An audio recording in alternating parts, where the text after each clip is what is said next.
It is my pleasure to be the co-host for tomorrow for Invitation to Tomorrow Today with Norma Lynn Cutler, as she introduced herself, with Heidi Hirsch with Reveal Architects, and of course our advisor Susie Oglahara with Panasonic Hollywood Labs. And for those of you who are new to their showcase, Invitation to Tomorrow Today, or ITTT's mission is to bring you market-ready products and services that answer many of today's challenges in the entertainment and development markets. As Heidi mentioned, we're recording today's showcase. If you do not want to be recorded, please turn off your camera now. Our showcase format includes a 15-minute presentation, followed by 10 minutes to 12 minutes of questions and answers. And we definitely want to make sure that we get your questions answered. So as soon as the PowerPoint presentation is done, I'm going to have Tim stop the recording so that you can come back on camera and ask questions either via chat, or because we're a small group today, just raise your hand and I'll call on you to ask the question to Corey. It's my pleasure to introduce our guest speaker today. We've known Corey and worked with Corey for many years. Woo, yes, and we love working with Corey. Corey Pavin is a partner of T2 Marketing International and author of Marketing to Millennials for Dummies. One of the first books I got from Corey signed, that was great. And Corey as well, as members of his team, are certified Amazon sellers and advertising experts. And his firm regularly works with clients, either looking to get involved with selling on Amazon or hoping to scale up their success on the platform. As certified experts, T2 works directly with Amazon team members on both the seller and vendor sides of the business, as well as working directly with advertising team members. These connections and communication channels have allowed T2 and Corey to develop several unique strategies to help sellers and companies get more out of Amazon. And he'll be sharing some of those strategies with us today. So Corey, take it away. Thank you very much, Roberta. Thank you everybody for being here. I know that jumping on to webinars is something we've all sort of gotten tired of over the last couple of years. So anytime somebody jumps on to one of these to go over some new stuff, I always really appreciate it. So thanks for taking the time out today. Before we get started here, I just want to make sure everybody can see my screen, correct? Yes. Excellent. Yes. Now, oh, good. There that goes. All right, so what exactly are we doing here today? As Heidi mentioned, as Abdul, you asked, what is this about buying or selling? Everybody knows about Amazon. Everybody's very familiar with it. But there's a lot about the back end, the inner workings of Amazon that are still kind of a mystery. It seems almost too easy to get involved. And the reason why is because Amazon has, in effect, become the dominant source, not just for sales in the e-commerce world. You see 45% of e-commerce, US e-commerce market share, but also just in the comparative shopping. It's almost impossible not to find consumers who go to Amazon, even if they're not planning on buying there, to price check, to compare. And that's why for sellers, it's become almost crucial. Even if you have your own e-commerce store, even if you're selling on a different platform, whether that be eBay or Etsy, it's almost crucial that you do at least dabble in Amazon to an extent because of how important it's become from a comparative standpoint. So knowing how big the volume, the share of market is for Amazon, knowing how frequently people are using the platform, not just for shopping, but with the intent of comparing prices, comparing offers, comparing sellers, what can we do to start to take advantage of the opportunity? Today, I want to look at 5 key strategies that we've found a lot of success with, 5 strategies that aren't necessarily common knowledge when you're first getting started. And because of how much content there really is out there, 5 key strategies that may be tough to figure out on your own when you're first getting started and you're sort of overwhelmed with the information that exists when it comes to Amazon. So first, let's take a quick look at the Amazon ecosystem. There are three, let me just move this over here. There are three different types of seller accounts that exist in Amazon. You have your individual seller account, you have your professional seller account, and you have your vendor account. Now, we're not going to talk much about the vendor accounts today because the vendor accounts are invitation only, and they effectively mean that Amazon has reached out to a manufacturer in most cases and asked them to manufacture a line of products specifically for Amazon to sell as a third party, but that Amazon controls the purchase and sale of. I'll give you an example. We work with one client in the oral care space. They have a line that they sell through the professional account, which I'll talk about in a moment. They also have a line for the vendor account, and that vendor account is run exclusively through purchase orders. They are requested to manufacture certain types of products for Amazon, and then Amazon places purchase orders on a weekly or bi-weekly basis for new stock that Amazon then promotes on their own and introduces into Amazon's internal marketing under a different brand. So this isn't necessarily Amazon Basics. These are third-party vendors who manufacture standalone lines for Amazon. So that's something invitation only and really not something that we're going to get too deep into. What I want to talk about here are the individual and professional accounts that you can set up as a seller. So the individual account is really intended for sellers who are more in line with sellers on, say, Etsy or eBay. Here you're looking at sellers with very low stock quantities. One of the reasons being that you can't get involved in FBA, which is fulfilled by Amazon. That's where you see the little Prime logo. It means that Amazon takes care of shipping and handling logistics. It is 99 cents, excuse me, per transaction, as opposed to a flat fee plus a commission rate on the individual sales. And it's really intended for the sale of personal items to the sale of individual items, not necessarily the sale of pallet items that you may have in a warehouse somewhere. The cost will be significantly more over time. There's no option for shipping and handling to be handled by anyone outside of yourself. And obviously, any customer complaints that come in have a tendency to get you blocked much more easily because you don't have an intermediary with Amazon. It's sort of an every person for themselves situation when you're selling individual. Professional, which is how the majority of sellers operate on Amazon when it comes to businesses, not individual sales, is a flat fee, $39.99 a month. Plus, there is a commission. There are storage rates if you plan to use FBA, like I mentioned, fulfilled by Amazon, which is a program you can apply for to have Amazon handle all the logistics, all the customer complaints, all of the returns, et cetera. And it also gives you a little bit more flexibility when it comes to actually managing your inventory performance. Inventory performance is really important with Amazon. You get little flexibility with it when it comes to the individual account because you're entirely responsible for everything that happens. With the professional side, they reach out to you, they ask you some questions, they give you the option to show that your inventory is in good health, is in good standing, and they will keep your account alive a little bit longer if there are issues with returns or issues with defective items before shutting that account down.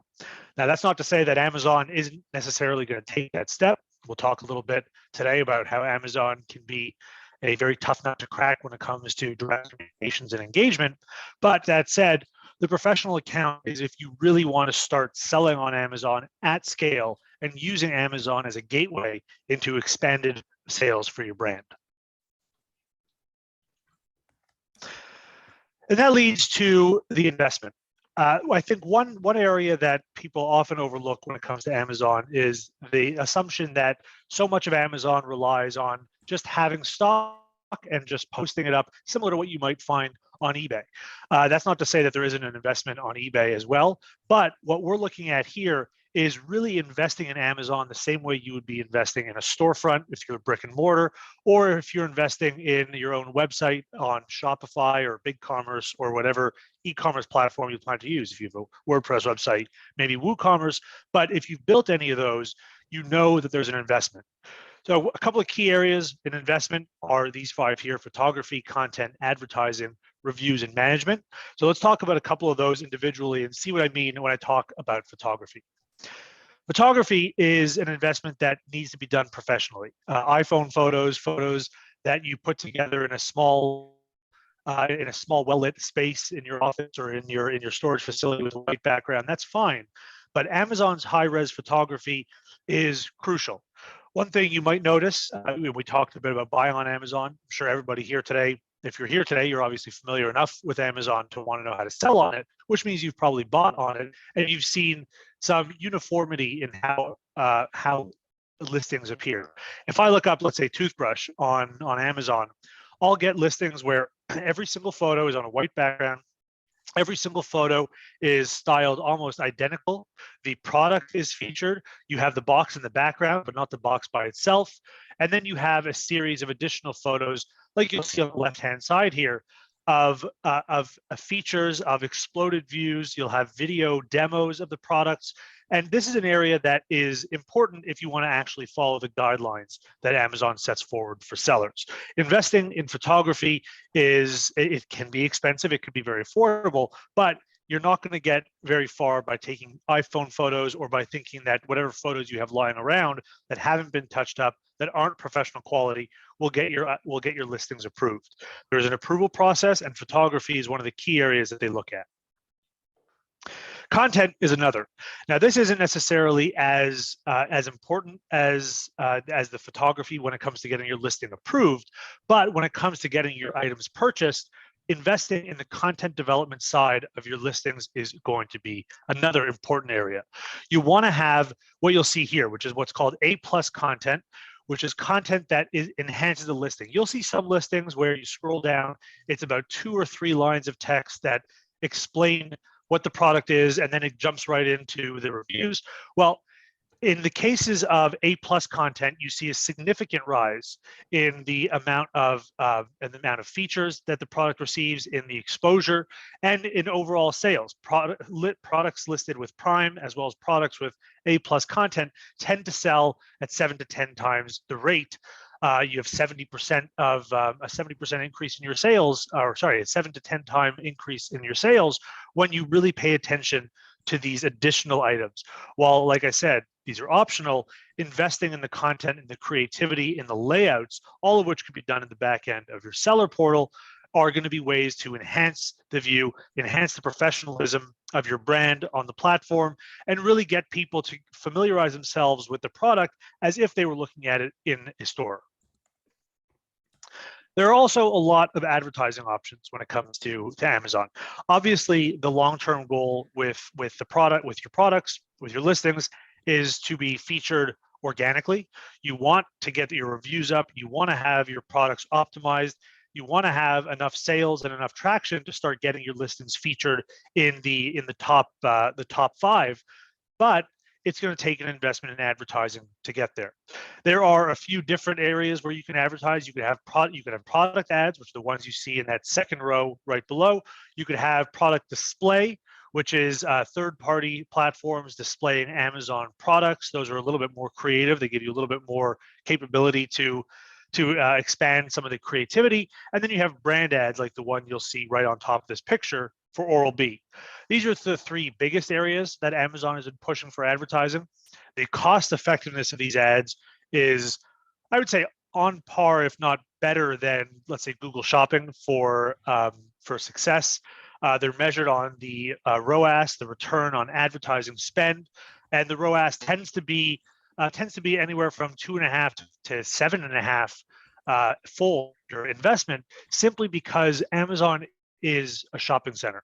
People are already there to buy, and when you are promoting your product, you're getting eyes in front of it. When people already have a purchasing intent as their sole focus when they visit, the odds of people clicking on your product and reviewing it or taking a look at it are great. That especially holds true if you have high ratings, high reviews. And that kind of brings us to our next point. Investing in reviews might sound like cheating the system, but when I say investing in reviews, I'm talking about what's called Amazon Vine. Amazon Vine is an Amazon program where you could send, if you're just getting your product started, you're just getting onto the market, you could send up to 30 samples to reviewers. You may notice in some reviews that you'll see things that say Amazon Vine approved reviewer. These are people who get samples of the product, they review them honestly, and you're able to take a look at those reviews and get them into your product listing to start to get a little bit of traction. It may seem like this is something that you don't need to worry about so much, but I ask you to really think about your last few purchases on Amazon and think about some of the products that you may have passed over or may have taken out of your cart once you saw that the reviews were 3.9, or if you saw that there were only 2 reviews and one of them was 5 stars, the other was 3 stars. It really is a huge component because, like I mentioned, you're not in a store. You can't pick up and hold and look at the product. You're really relying on the photography, you're relying on the exposure, you're relying on the additional content, and you're relying on what other people have said and the reviews that they leave. The nice thing about Amazon compared to a lot of brand websites is people are pushed, especially if you're using FBA, Fulfilled by Amazon, pushed to leave reviews, which allows for an accelerated accumulation of reviews as you start to sell more product. How do you sell more product when you don't have many reviews? Well, that comes from the advertising. So the ecosystem sort of operates in this inextricably linked way. And lastly, this is an area that has done so many sellers in when they first get started, is the assumption that it's not going to take up a lot of time. Whether you're doing Fulfilled by Seller, FBS, or Fulfilled by Amazon, which allows you to get onto Prime listings, if you are selling on Amazon, you need to be willing to invest either your own time or be willing to invest a portion of your budget into a team that's going to be able to manage this on a day-to-day basis. This isn't something that you can schedule necessarily. This isn't something that you can put off for an extra day because Amazon gives you a 24-hour window to respond to anybody who reaches out to you with a question or a concern. So you really do need to be paying constant attention to your platform. You need to be paying constant attention to the feedback or to the complaints or to the questions, because it is up to you to ensure the success, not up to the Amazon system to provide it to you. And that sort of leads to how to deal with Amazon. This is something that we came up with. It's a proprietary construct, just simply that we've come up with as a result of having to deal with Amazon so frequently. One thing you may come to learn if you start getting involved with selling on Amazon is that Amazon is unlike some other platforms, unlike Shopify, for example, who have phenomenal customer service, BigCommerce, who have phenomenal customer service when you have an e-commerce store on their platform. Amazon is not in the business of helping sellers. It's in the business of providing buyers and shoppers with the best experience possible. So Amazon is not going to go out of their way to make things simple and easy and a wonderful experience for you. That's why that's why they don't have a customer complaint department. They have tickets that they open, and their job is to clear as many of those tickets as possible. And that's why you need to be patient. Your issue may not be resolved right away. You may have an issue that you send in a ticket about, and they tell you, here's what we did. They tell you the entire wrong thing, and they close the ticket out. So you need to be patient. You need to open tickets again. You need to be persistent in continuing to reach out until you might finally find the right person to work with, the person who understands what you're going through and is willing to work with you on multiple stages until you figure out what the issue is. And you need to remember to keep it professional. Go into as much detail as possible when you're opening tickets, when you have concerns, when you have an issue that's arisen. Do not get involved with dealing with Amazon if your intent is to shout at them or get upset with them, simply because, like I said, their job is not to make sellers happy. Their job is to make buyers happy. If they need to kick you off of their platform or they're not incentivized in any way through your demeanor to help you, they won't. We've had several instances where we've worked with clients of ours who have had their accounts locked because they weren't providing the right information. They were forgetting to answer things. They were not being the most cordial when it came to Amazon. We had to put together, for one, about a 20-page plan that explained how this was being taken over by a new team, how we plan to work with them moving forward, et cetera, et cetera. So we had to appeal to Amazon to let us come back and sell. So you don't want to get to that point. So keep these 3 Ps in mind when you're dealing with Amazon once you get started. You'll also want to keep this in mind. Now, this is more of a reminder of a tip than it is a strategy, but it is a strategy nonetheless, simply because This is not a passive form of income. You're not going to make money from this the same way you would from, let's say, affiliate advertising, where you'll have, or from Google AdSense, where you'll have ads placed out there and you'll get small margins every time something is clicked on or every time something is sold. This is a business venture. If you're not prepared to make those investments I mentioned about, if you're not prepared to really commit the time and effort necessary to sell it, then it's not going to work. That leads to that next point, which is that this is a gradual process. It takes the time, it takes the effort from you, from your team, to really start to see success.